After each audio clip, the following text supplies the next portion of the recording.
ॐ भूर्भुवः स्वः तत्सवितुर्वरेण्यं भर्गो देवस्य धीमहि धियो यो नः प्रचोदयात्। ॐ शान्ति शान्ति शान्तिः. Namaskar my dear friends, this is video number 33. Talks with Sri Ramana Maharshi. This video will start with talk number 451. 4th February 1938, talk number 451. Mr. S.S. Surya Narayana Shastri, reader in philosophy, Madras University, arrived this night. He had a doubt which he said had been cleared on reading Sarma's commentary on knowledge of self. The doubt was, how can the world be an imagination or a thought? Thought is a function of the mind. The mind is located in the brain. The brain is within the skull of a human being who is only an infinitesimal part of the universe.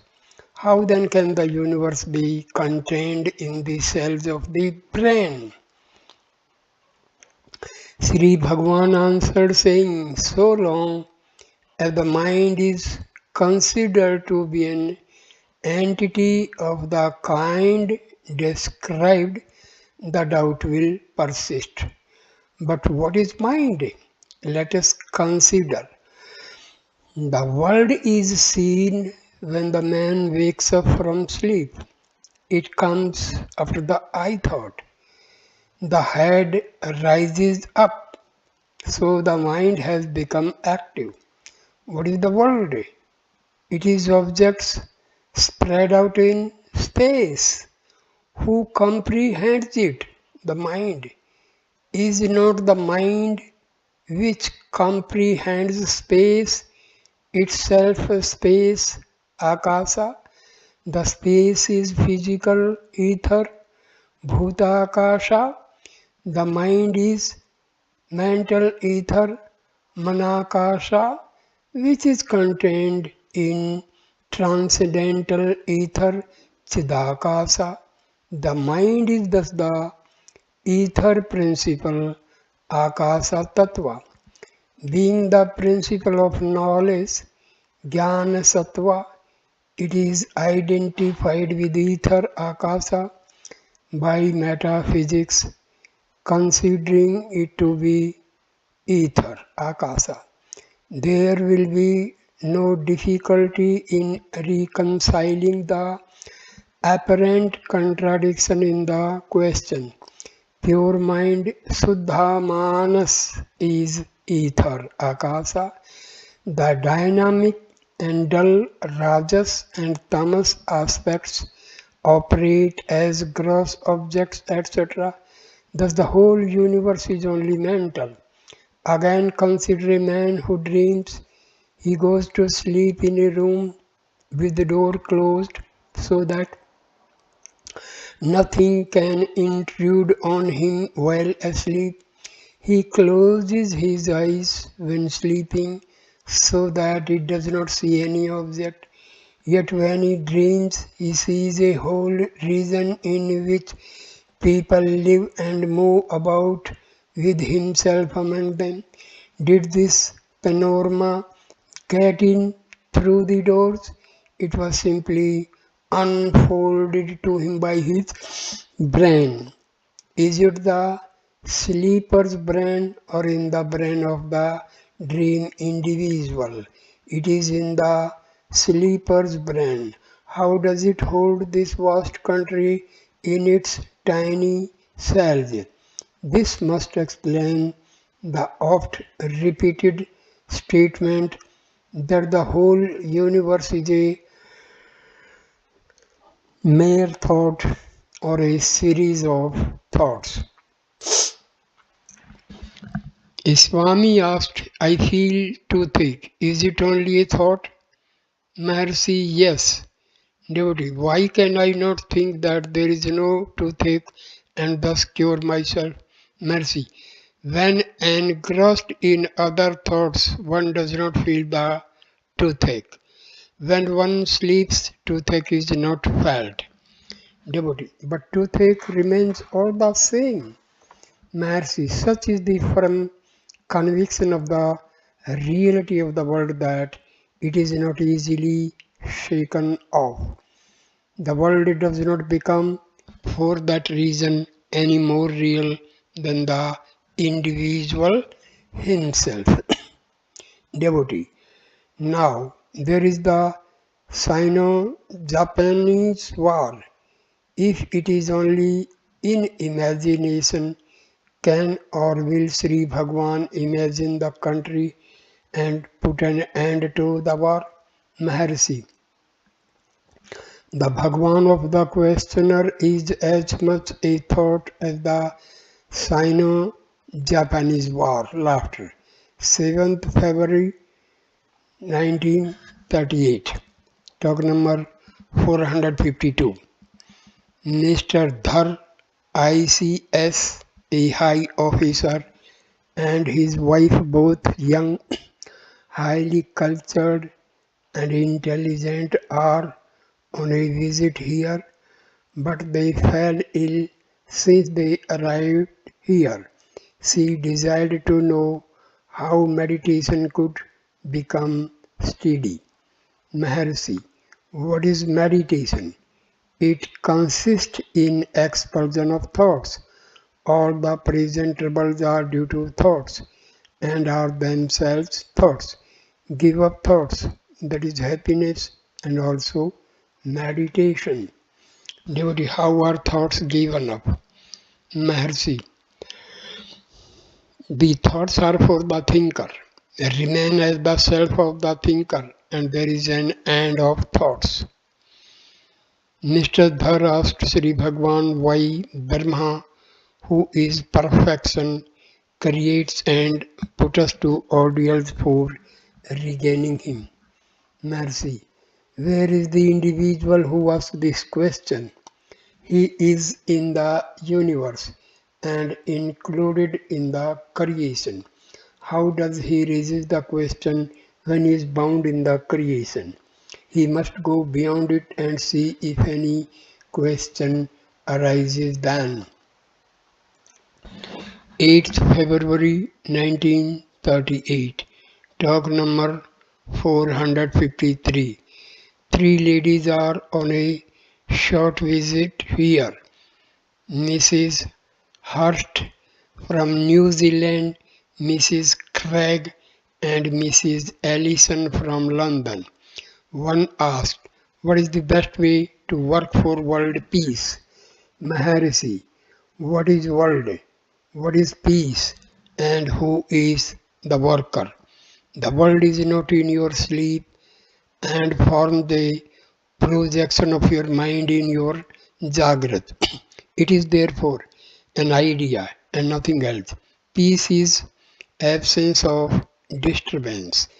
The disturbance is due to the arising of thoughts in the individual, who is only the ego, rising up from pure consciousness. To bring about peace means to be free from thoughts and to abide as pure consciousness. If one remains at peace oneself, there is only peace all about. Devotee, if it is a question of doing something one considers wrong and hereby saving someone else from a great wrong, should one do it or refrain? Maharshi, what is right and wrong?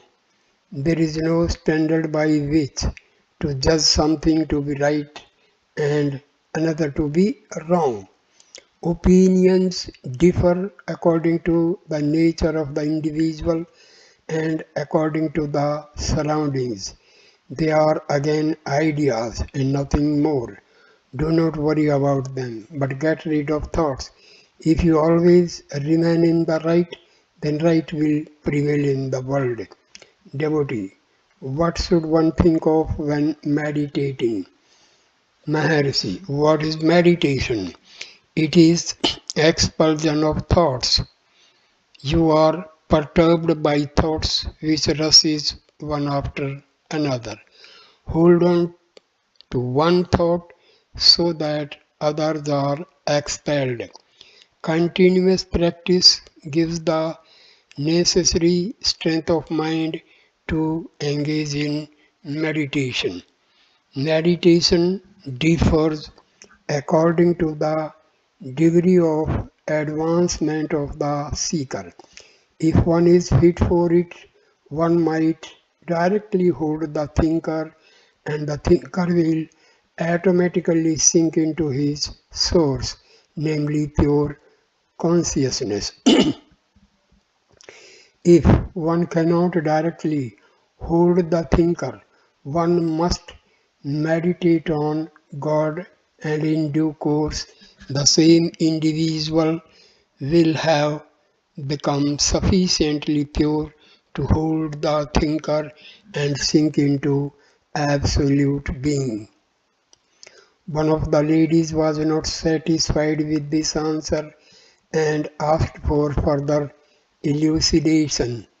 Sri Bhagwan then pointed out that to see wrong in another is one's own wrong.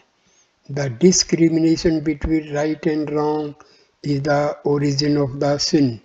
One's own sin is reflected outside, and the individual in ignorance superimposes it on another. The best course for one is to reach the state in which such discrimination does not arise. Do you see wrong or right in your sleep? Did you not exist in sleep? Be asleep even in the wakeful state. Abide as the self and remain uncontaminated by what goes on around. Moreover, however much you might advise them, your hearers may not rectify themselves. Be in the right yourself and remain silent. Your silence will have more effect than your words or deeds. That is the development of willpower. Then the world becomes the kingdom of heaven which is within you. Devotee, if one is to withdraw oneself, why is there the world? Maharshi, where is the world and where does one go withdrawing oneself? Does one fly in an aeroplane beyond space? Is it withdrawal? The fact is this: the world is only an idea. What do you say? Are you within the world or is the world within you? Devotee, I am in the world. I am part of it. Mercy, that is the mistake. If the world were to exist apart from you, does it come and tell you that it exists? No, you see it exist. You see it when you are awake and not when asleep. If it exists apart from you, it must tell you so, and you must be aware of it even in your sleep. Devotee, I became aware of it in my Jagrat. Maharshi, do you become aware of yourself and then of the world, or do you become aware of the world and then of yourself, or do you become aware of both simultaneously? Devotee, I must say simultaneously. Maharshi, were you or were you not before becoming aware of yourself? Do you admit your continued existence before and when you become aware of the world? Devotee, yes. Maharshi, if always existing yourself, why are you not aware of the world in sleep if it exists apart from the self. Devotee, I become aware of myself and of the world also. Maharshi, so you become aware of yourself, who becomes aware of whom are there two selves? Devotee, no. Maharshi, so you see that it is wrong to suppose that awareness has passing phases.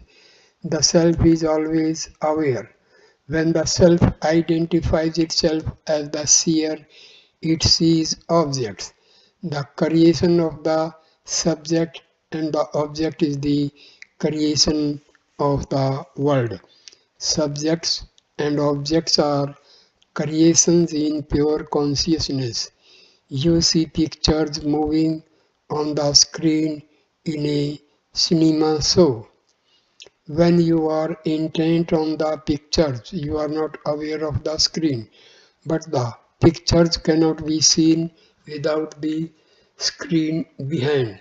The world stands for the pictures and consciousness stands for the screen. The consciousness is pure.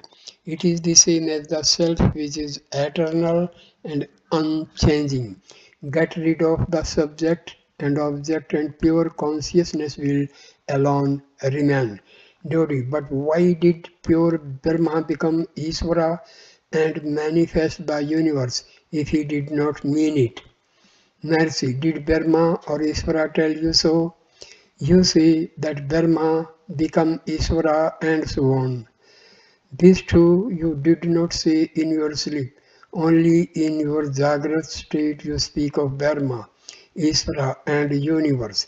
The Jagrat state is a duality of subject and object owing to the rise of thoughts, so they are your thought creations. Devotee, but the world exists in my sleep even though I am not aware. Maharshi, what is the proof of its existence? Devotee, others are aware of it. Maharshi, do they say so to you when you are in sleep, or do you become aware of others who see the world in your sleep? Devotee, no, but the God is always aware. Maharshi, leave God alone. Speak for yourself. You do not know God. He is only what you think of Him. Is He apart from you? He is that pure consciousness in which all ideas are formed. You are that consciousness. 10th February 1938. Talk number 454. Mrs. Dhar. Sri Bhagwan advises practice of enquiry even when one is engaged in external activities. The finality of such enquiry is the realization of the self, and consequently breath must stop if breath should stop. How will work go on, or in other words, how will breath stop when one is working? Maharshi, there is confusion between the means and the end, that is sadhana and sadhya. Who is the enquirer? The aspirant and not the siddha. Enquiry signifies that the enquirer considers himself separate from enquiry. So long as this duality lasts, the enquiry must be continued, that is, until the individuality disappears and the self is realized to be only the eternal being, including enquiry and enquirer. The truth is that self is constant and unintermittent awareness. The object of inquiry is to find the true nature of the self as awareness. Let one practice inquiry so long as separateness is perceived.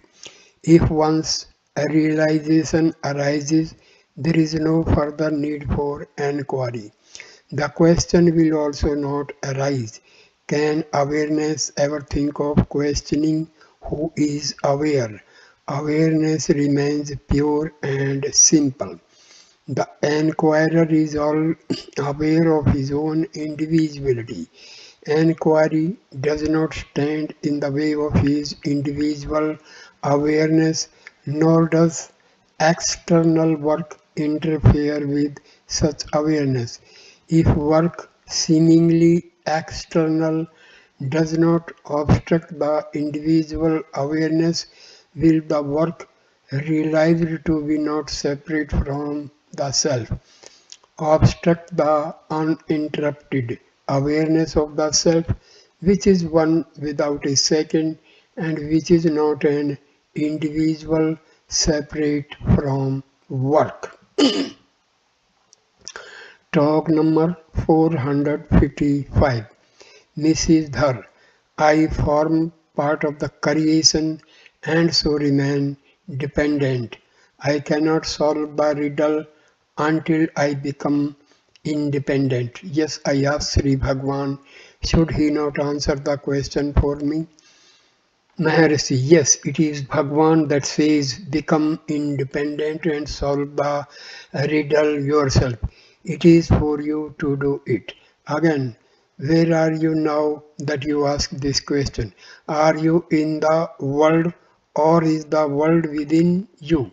You must admit that the world is not perceived in your sleep, although you cannot deny your existence then.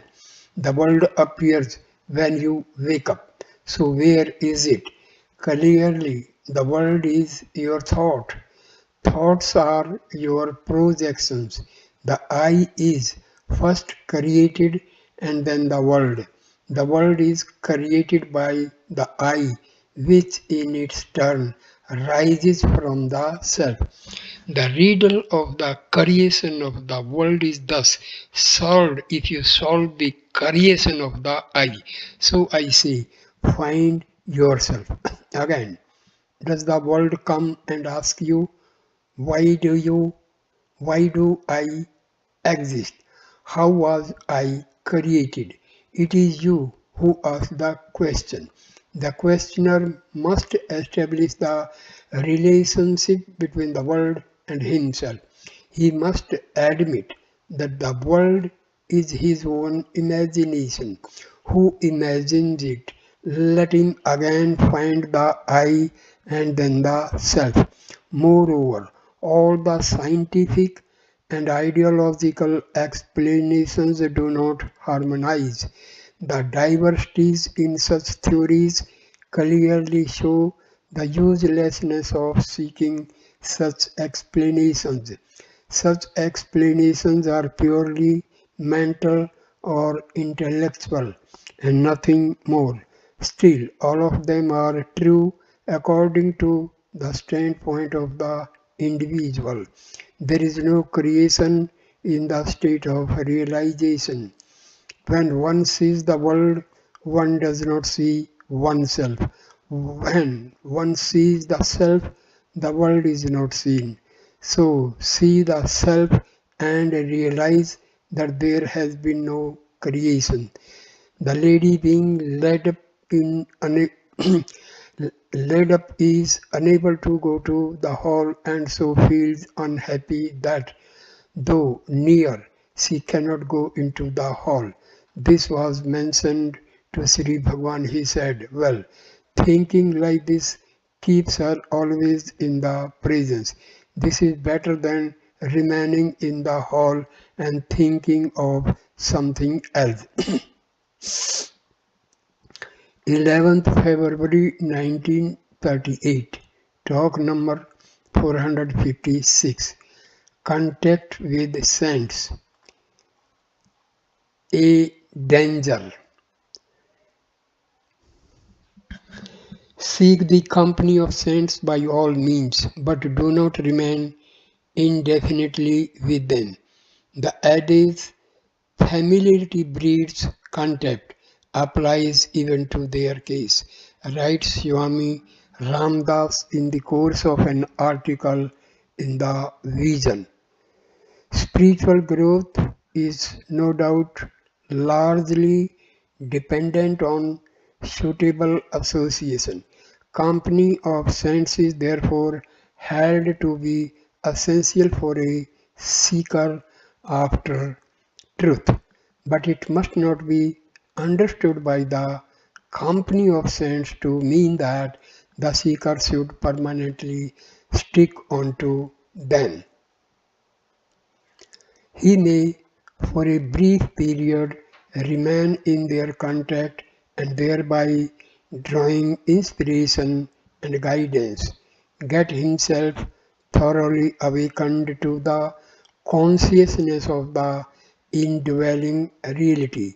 It would be well for him to depart from them before the light and inspiration that he has received diminishes or disappears. May turn scoffers. There are many cases known to the writer and many others of which he has heard and read, in which such continued dwelling in the company of saints has not only cooled down the ardor and aspirations of the seekers but also turned them into scoffers and skeptics. The fall of a sadhak from faith, purity, and aspiration does him incalculable harm. A young plant growing beneath the shade of a full grown giant tree does not develop strength and stature. Its growth will be dwarfed, shriveled, and diseased. Whereas if the same plant were put into the open ground, directly exposed to the storms, heat, cold, and other rigors of changing weather, it is bound to grow into a mighty tree, drawing sustenance both from above and below. Stifled growth. This analogy of plant aptly illustrates the stunted life of a seeker who is attached merely to the outward personality of a saint and spends all his days in close association with him. Here the initiative for a free expression of his unique spiritual possibilities is stifled. He fails to cultivate the fundamental qualities for his advancement: fearlessness, self-dependence, and endurance. The one great guide that should control his mind, speech, and body should be the Almighty Spirit within him. To surrender to this Spirit and become its very embodiment is his goal. To stand on his own legs, struggle and grow by his own strength and experience, and lastly, to hand himself over to God by his own endeavor brings true liberation and peace. From what has been said above, it must not be construed that reflection is cast upon the greatness and efficacy of the company of God realized souls. Such a contact is the most effective means for a rapid spiritual evolution of the soul. In fact, the grace of saints is an invaluable aid for sadhana, and without it the condition of the aspirant is like a bird beating in vain its wings against the bars of the cage for freedom. Saints are the saviors and liberators. The Hindu conception of a saint is that he is the very embodiment of God himself. So honor him, derive the rare benefit of his society, serve him with a frank and pure heart, listen intently to his words of advice, and strive to Act up to them and achieve the fullest knowledge of the truth you are in quest of. But seek not to remain attached to his person and lose the spiritual gifts you obtained from him by first contacts. This cutting was read out to Sri Bhagwan. He listened and remained silent. He was requested to see if contact with saints could be a danger. Sri Bhagwan then quoted a Tamil stanza which says that contact with Guru should be kept up till Videha Mukti, being disembodied. Again he asked, where is the Satpurusha? He is within. Then he quoted another stanza meaning, O Master, who has been within me in all my past incarnations and who manifested as a human being only to speak the language understood by me and lead me. So I end this video here. Next video number 34 will start with talk number 457.